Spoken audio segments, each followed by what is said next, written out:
تاریخ اسلام کے طالب علم جانتے ہیں کہ دین میں خلافت کی اہمیت کیا ہے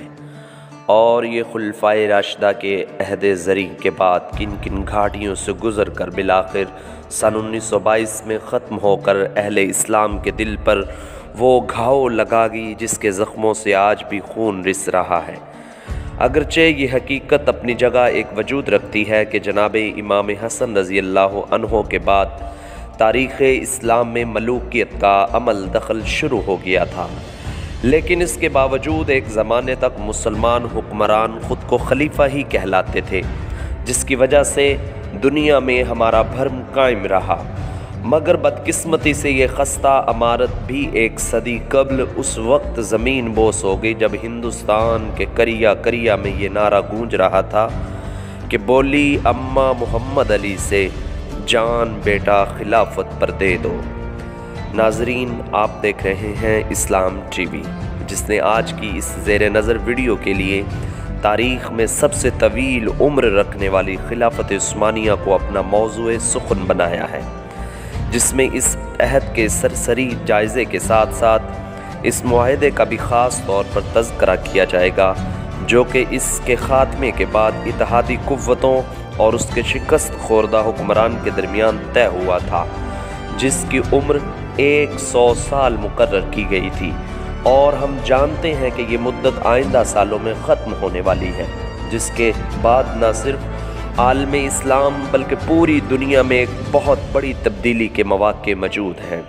لیکن اصل موضوع کی جانب بڑھنے سے قبل ہمارے اس قافلہ تحقیق و جستجو میں نئے شامل ہونے والے ساتھیوں سے درخواست ہے کہ وہ پہلے چینل کو سبسکرائب کرنے کے ساتھ موجود گھنٹی کی علامت کو بھی دبا دیں، تاکہ اسی نوع کی دیگر ویڈیو ایک خودکار نظام کے ذریعے آپ تک پہنچتی رہیں۔ معزز ناظرین، بنو امیہ کی حکومت کے خاتمے کے بعد سن 132 ہجری میں خلافت بنو عباس کا قیام عمل میں آیا، جو کہ قریب 500 صدیوں تک قائم رہی، اور اس زمانے میں بغداد نہ صرف علم و حکمت کا گھر تصور ہوتا تھا بلکہ اس کا شمار دنیا کی طاقتور ترین حکومتوں میں بھی ہوتا تھا، جس کو ہارون الرشید اور مامون الرشید جیسے خلفاء نے قوت و حشمت کی بلندیوں تک پہنچا دیا تھا۔ لیکن فطرت کے اس اصول یعنی ہر کمال را زوال کے تناظر میں جب 8ویں خلیفہ معتصم باللہ کے بعد عباسیوں نے محض حوث اقتدار کو اپنا مطمع نظر بنا لیا تھا، تو ہلاکو خان کے ہاتھوں اس کا بھی خاتمہ ہو گیا، اور یہ تاریخ اسلام کا وہ خونی باب ہے جس کو رقم کرنے کے لیے شیر کا کلیجہ درکار ہے۔ لیکن کیونکہ آج کا ہمارا موضوع خلافت عثمانیہ ہے جس نے اسی راک سے جنم لیا، سو ہم اسی تک محدود رہتے ہوئے ابھی اس سے صرف نظر کریں گے۔ ناظرین محترم، عین ان لمحات میں جب بلا لحاظ عمر و جنس مسلمانوں کا خون بغداد کی گلیوں کو سیراب کر رہا تھا اور تاتاریوں نے مسلمانوں پر زندگی حرام کر دی تھی، کہ ایک دیندار گھرانے میں ایک بچے نے آنکھ کھولی اور اس کے والدین نے نومولود کا نام عثمان رکھا، جسے ان نامہربان موسموں میں ہر ناممکن حد تک اچھی تربیت کی گئی، اور جب وہ جوانی کی حدود میں پہنچا تو اس نے اپنا روحانی تعلق ایک درویش خدا مست سے قائم کر لیا،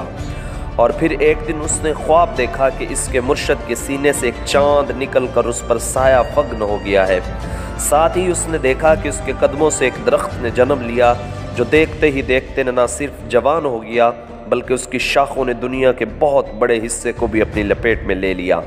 اور اسی کی کوکھ سے اس نے 4 دریاؤں اور 4 پہاڑوں کو بھی نکلتے دیکھا۔ خواب سے بیداری کے بعد جب عثمان نے یہ خواب اپنے پیر و مرشد کے سامنے بیان کیا تو انہوں نے کہا، مبارک ہو، اللہ نے تمہیں اور تمہاری اولاد کو اپنے دین کے لیے چن لیا ہے۔ ناظرین گرامی، یہ 1299 کا سال تھا جب فطرت نے عثمان کو دولت عثمانیہ قائم کرنے کی قوت بخشی۔ یہ نوزائیدہ اسلامی مملکت اس بازنطینی حکومت کے پڑوس میں قائم ہوئی جس کو آج ہم اہل روم کی حکومت سے موسوم کرتے ہیں۔ قابل قدر ناظرین، عثمان جسے ترک آج بھی غازی عثمان کا نام دے کر یاد کرتے ہیں، اس کا عہد حکومت ایک مثال کے طور پر پیش کیا جاتا ہے۔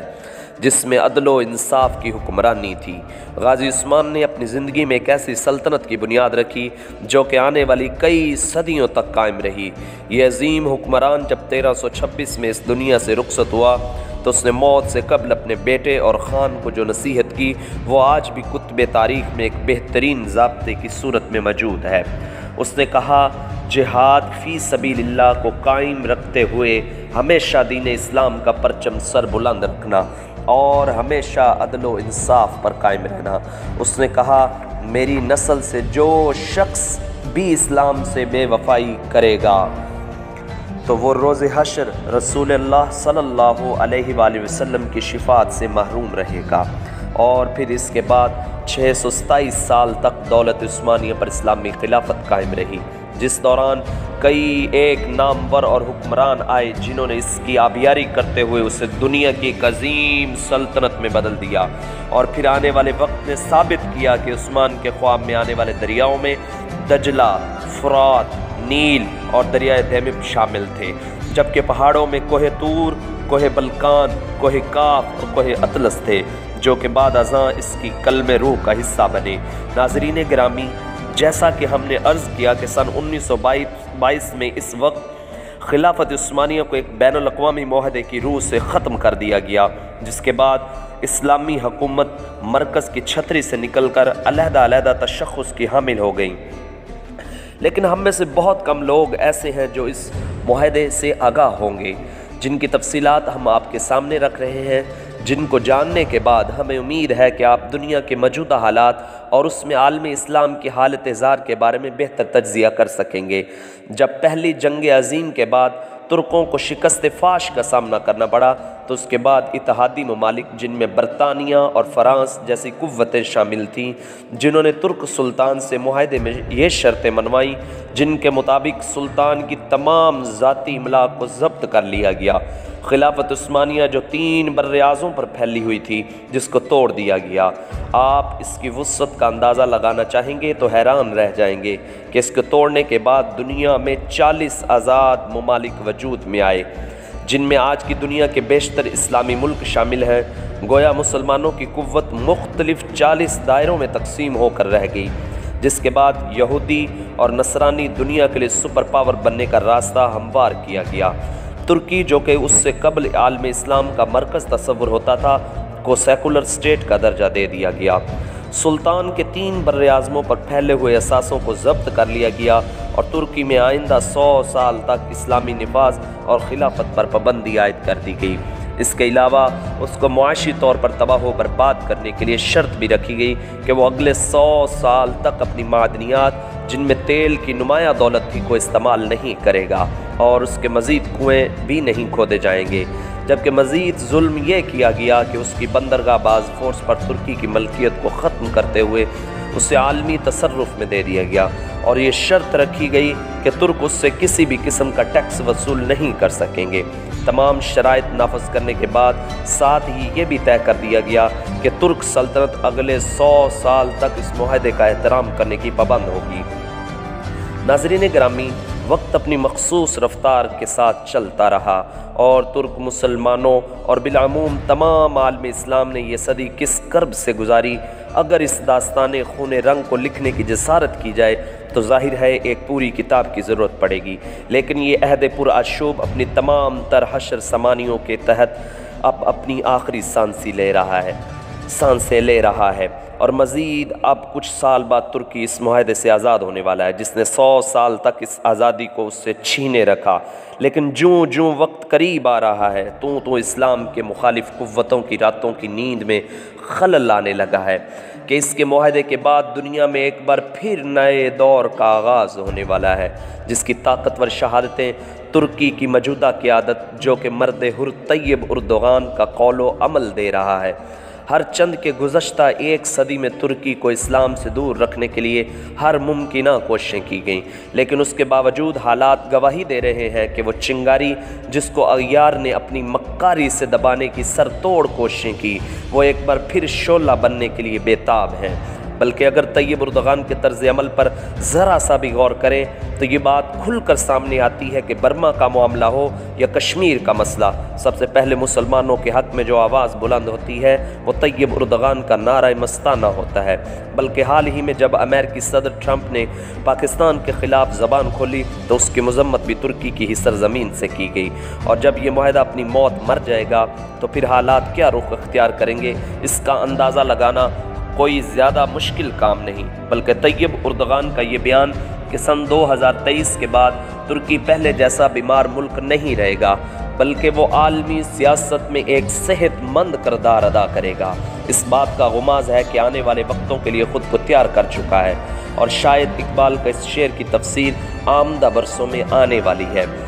اگر عثمانیوں پر کوہ غم ٹوٹا تو کیا غم ہے کہ خون 100,000 انجم سے ہوتی ہے سحر پیدا۔ ناظرین کرام، اگر ہم تاریخ کے آئینے میں دیکھنے کی جسارت کریں تو یہ بات کھل کر سامنے آتی ہے کہ طاغوت کی ہمیشہ یہی کوشش رہی کہ اسلام کبھی بھی دنیا کے کسی بھی خطے میں اپنی اس اصل شکل کے ساتھ نافذ نہ ہو سکے، اور اگر ماضی میں کبھی بھی ایسی کوشش کی بھی گئی تو اس کی مخالف میں تمام ابلیسی قوتیں متحد ہو گئیں، جس کی تازہ ترین مثال ملا عمر کے افغانستان میں اسلام کے نفاذ کی کوشش تھی۔ یہ طاغوت کے لیے ایک ڈراؤنا خواب تھا، جس کے مقابلے میں ہم نے دیکھا کہ دنیا کی تمام قوتیں اس پسماندہ ترین ملک کے خلاف صف آرا ہو گئیں، اور نہ ہی وہ طاقتیں جن کے بارے میں اللہ رب العزت کا ارشاد ہے کہ کبھی تمہاری دوست نہیں ہو سکی، بلکہ یہ آپس میں ہی ایک دوسرے کی دوست ہیں، یہ گوارا کرتی ہیں کہ ملت اسلامیہ کبھی ایک مرکز تلے جمع نہ ہو سکے، اور یہی وجہ ہے کہ انہوں نے اسلام کی خلافت کو ختم کر کے اپنے تئیں ایک بہت بڑا مار کا سر کر لیا تھا، اور اس خوش فہمی میں مبتلا تھی کہ شاید ایک صدی کی گرد تلے دبے یہ ترک مسلمان دوبارہ اپنی فطرت کی طرف نہیں آ سکیں گے، لیکن وقت کے تیور بتا رہے ہیں کہ اب ان کا یہ خواب پورا نہیں ہو سکے گا، اور ایک دفعہ پھر دنیا میں خلافت کی بنیاد رکھی جائے گی، کیونکہ حضور پاک صلی اللہ علیہ وآلہ وسلم کی حدیث کے مطابق قیامت سے قبل خلافت قائم ہو کر رہے گی۔ حدیث کے مطابق حضور صلی اللہ علیہ وآلہ وسلم نے 5 ادوار کا ذکر فرمایا ہے۔ آپ صلی اللہ علیہ وآلہ وسلم نے فرمایا کہ تمہارے اندر سب نبوت کا دور رہے گا جب تک اللہ چاہے گا، پھر اللہ اسے اٹھا لے گا جب اٹھانا چاہے گا، یعنی جب تک حضور صلی اللہ علیہ وآلہ وسلم رہے وہ دور رہا۔ اس کے بعد حضور صلی اللہ علیہ وسلم نے دوسرے دور کا ارشاد فرمایا، پھر خلافت منہاج النبوہ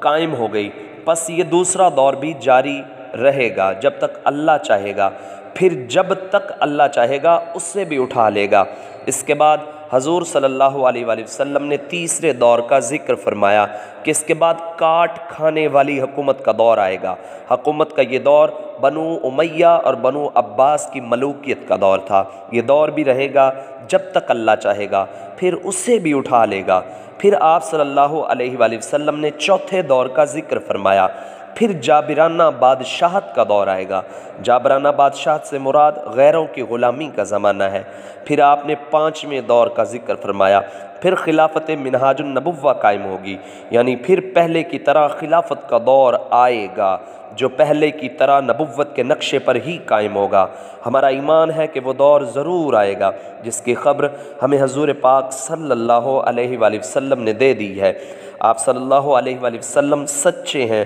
اور آپ کی خبر کبھی غلط نہیں ہو سکتی۔ ناظرین کرام، خلافت عثمانیہ کی سرزمین پر طیب اردغان جیسی شخصیت کی موجودگی اس بات کی دلالت کر رہی ہے کہ شاید آنے والا وقت پھر اس امت کو ایک جھنڈے تلے جمع کرنے کے لیے اپنی چال چل چکا ہے۔ ہماری دعا ہے کہ اللہ پاک وہ وقت جلدی لائے تاکہ امت کے مقدر کے اندر وہ احساس جنم لے سکے جو کہ اتحاد امت کا نقیب بن سکے۔ آمین۔